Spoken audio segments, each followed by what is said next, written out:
How we take it to the next gear, just keep polishing it up. Building better race cars, more downforce, and all the things that we can do to make the race cars better. And as a team, just fine tuning, doing. We feel like we're 4, 5, 6 years behind. What the 48's got going on. So building that team, building that morale, that mentality is a big part of what we do. Having the confidence of knowing who you're working with and that you can haul it into the corner. That 3 miles an hour faster and come out 2 miles an hour faster is extremely important.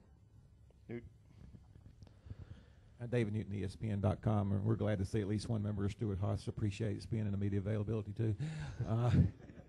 We saw Jeff Burton lose his cool last weekend, and you don't see him do that. It'd be kind of like watching you almost lose your cool. You don't do that very often. Were you surprised by that, A? And two, is there a breaking point with everybody where frustration kind of gets to them, where they go outside their personality? I won't say I was surprised to see it. I was surprised to see it last as long as it did. Jeff usually say his piece and walk on, but he came back for round 2 and round 3. It seemed like, but it's everybody has their breaking point, and everybody, especially when he had as good a car as he did. And I didn't see what exactly happened on the racetrack, but I've been on the receiving end of an accidental cut tire, and it's no matter what happens, no matter if it was on purpose or not, it's a frustrating deal. So, either way, he'll get through it. I'm pretty sure after Tuesday he was good with it, and he'll come into Pocono and try to win again. Tom Bowles, SIandFrontstretch.com. As Mike said, the roles are kind of reversed this year, and you're in a situation where the boss is struggling. And I was just wondering what you guys have been able to offer or can offer a guy that's pretty much accomplished everything there is to accomplish like Tony has, and how Tony's leadership has been through this whole process, because looking back, it's really the first time that you guys went through a cycle where both of you guys were down at the same time. Yeah, and, in general, it's just that common understanding of the teamwork and what we can do to help each other. It's really no different than anything else that we do any other time of the season. It's just a matter of being maybe a little bit more delicate about it. I mean, you don't want to knock a guy when he's down, and you don't want to tell him all the things that he's doing wrong. At the same time, you want to try to help him with what we think is right. So, you don't go up to a guy and say, hey, why do you have that right rear spring? And you say, hey, we're running this right rear spring.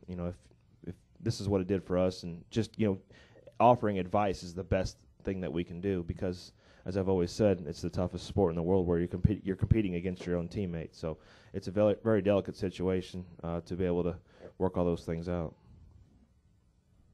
Anything further for Ryan? We'll go to Lee and then back to Brian. Hi, Kevin. Lee Spencer, Fox Sports. Can you talk a little bit about Penske Racing? Having been there, started your NASCAR career off there, it really seems like they've turned a corner. Rogers kind of bulked it up with the development program. He had one with you, but now we're really seeing it in earnest. Can you just kind of give us your assessment? Well, I will say that from what I have seen in racing, that there are always cycles, and obviously from what Kurt and that 2-car team have done, they've come back to the top of the cycle, and what they've done with their nationwide program too is very strong. Going back, I guess 5 years ago to when we were as strong as we were in 05 and part of 06. So again, everything cycles. It goes up and down, and it's just a matter of them producing like the Hendrick Motorsports Group has done with the 48 and 24 for so long.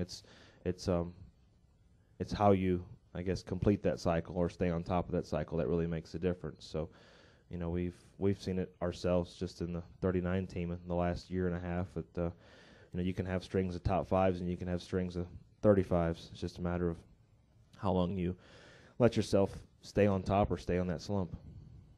Mm-hmm. And you got the Prelude coming up on Wednesday. Looking forward to that? Yeah, absolutely. It's a really big week for Gillette as one of the young guns or old guns, whatever I am now. But ultimately they have a new razor coming out June 6th, and this race here, the Prelude, it's a big week for Gillette, and I'm really proud to represent them and represent what the Prelude is and what they do for the charities. It's a great event that Tony and his group. I don't think if anybody ever walks out of there and doesn't have fun, they won't be invited back, because there's no reason not to. and you know, I really enjoy that racetrack. I enjoy dirt racing, and I look forward to that as well. Ryan, thank you, and good luck this weekend. Thank you.